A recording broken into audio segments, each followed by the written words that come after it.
ममता की बहू शुचि हर बात पर चिक चिक करती, जो ममता को बिल्कुल अच्छा नहीं लगता।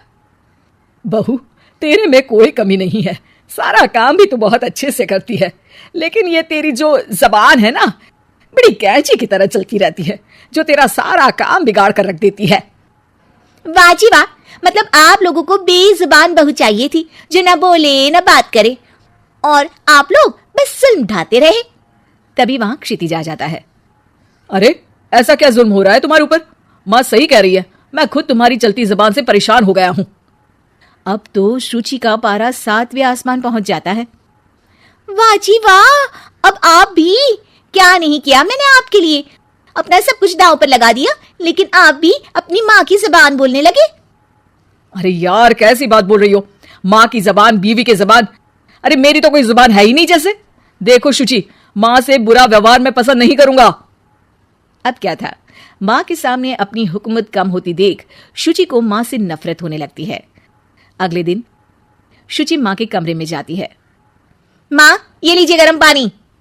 पानी रखकर वो चली जाती है, लेकिन जैसे ही माँ गरारा करने लगती है, अरे मैं तो जल गई। अरे पानी इतना गर्म क्यों दिया शुचि? मेरा तो पूरा का पूरा मुंह ही जल गया। वाह, मजा आ गया, लग रहा है गर्म पानी ने अपना काम कर दिया, अब और लगो ना मेरे मुंह। शुचि, माँ के चिल्लाने की आवाज आ रही है, और तुम कैसी हो कि जाती भी नहीं, देखती भी नहीं कि माँ को क्या हो गया। आवाज तो आपको भी आ रही है, जा तो आप भी सकते हैं, लेकिन नहीं, शुचि ने तो जैसे सारे काम का कॉन्ट्रैक्ट साइन कर लिया है तुम्हारे परिवार से। ये कहकर शुचि माँ के कमरे में जाती है, लेकिन जैसे ही वो कमरे में घुसती है, माँ जल्दी से शुचि को पकड़कर खींच लेती है और ऊपर एक बड़ी सी छिपकली गिरती है। शुचि छिपकली देखकर डर जाती है। हे भगवान, ये छिपकली मेरे ऊपर गिरती तो मैं तो मर ही जाती।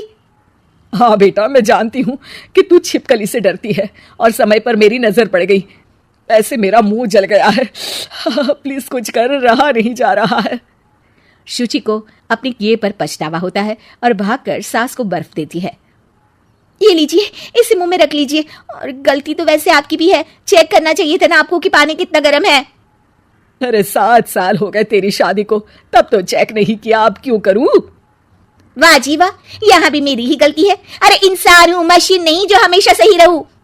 अच्छा, आज मैं दोपहर में सहेल के घर जा रही हूँ, अभी से बता देती हूँ। अरे हाँ हाँ, जाना, मैंने कब मना किया है? पता है नहीं किया, लेकिन बच्चे, हाँ हाँ, जैसे तू हमेशा बच्चों को साथ लेकर जाती है, मैं देख लूंगी ना। शुचि तैयार होकर सहेली के घर जाती है। अरे वाह शुचि, तेरी ड्रेस तो बहुत अच्छी है, तू ऐसे कपड़े पहनकर निकलती है तो तेरी सास कुछ नहीं कहती क्या? दूसरी सहेली बच्चा संभालती हुए कहती है। अरे सोचे, सही है, तू एंजॉय भी कर लेती है लाइफ को, और बच्चा सास देख लेती है, तेरे तो मजे हैं भाई, मजे। अरे मजे कैसे, जब वो बोलती है ना तो बड़ा ही कड़वा बोलती है।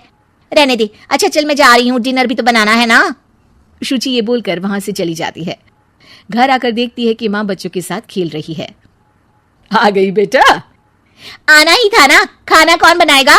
फिर रात होते ही सब चिल्लाने लगेंगे, खाना खाना, और फिर सबको मौका मिल जाएगा ना मुझे कहने का कि मैं सही हूं ही नहीं, खाना भी नहीं बनाती हूँ, और आप आप तो सबसे पहले बोलेंगी।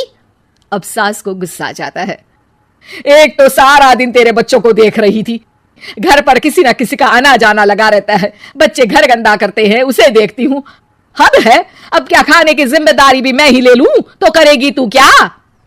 शुचि को ये सुनकर कुछ ज्यादा ही गुस्सा आ जाता है।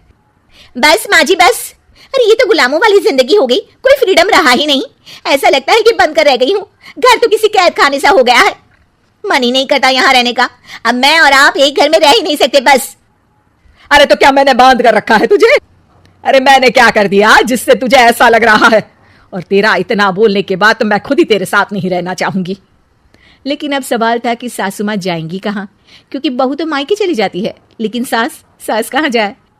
तभी क्षितिज आ जाता है। उसे भी सारी बात का पता चलता है। वो माँ को समझाता है, लेकिन वो मानती नहीं, और ना ही शुचि मानने को तैयार।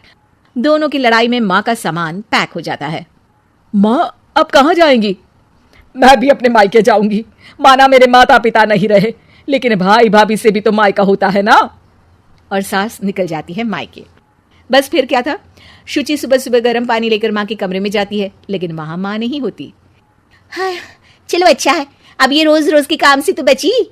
ये कहकर वो कमरे में जाती है जहां अक्सर माँ बैठी रहती थी। कमरा खाली खाली लग रहा है। तभी उसकी सहेली का फोन आ जाता है। अरे सुची, बहुत अच्छी सेल लगी है, कौड़ियों के दाम में ब्रांडेड कपड़े, जूते और बैग मिल रहे हैं, चलो ना चलते हैं। वाह रे वाह, ठीक है मैं आती हूँ, अब तो कोई टेंशन है ही नहीं, सासू माँ भी नहीं है, अब तो मजे से घूमूंगी। अरे मजे से तो तू पहले भी घूमती थी, लेकिन सास नहीं है तो बच्चे कौन देखेगा? और तुझे तो पता है ना, मॉल्स में बच्चों की एंट्री बैन है कोरोना के कारण। अरे तो फिर कैसे आऊंगी मैं?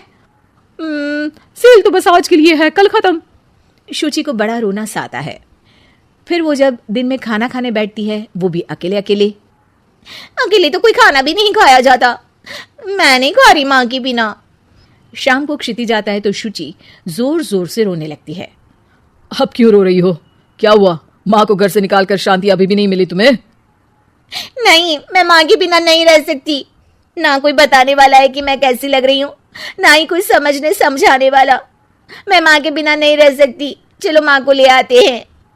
अरे वाह, ऐसा शायद पहली बार होगा कि बहू रूठी सास को मायके से लेने जा रही है।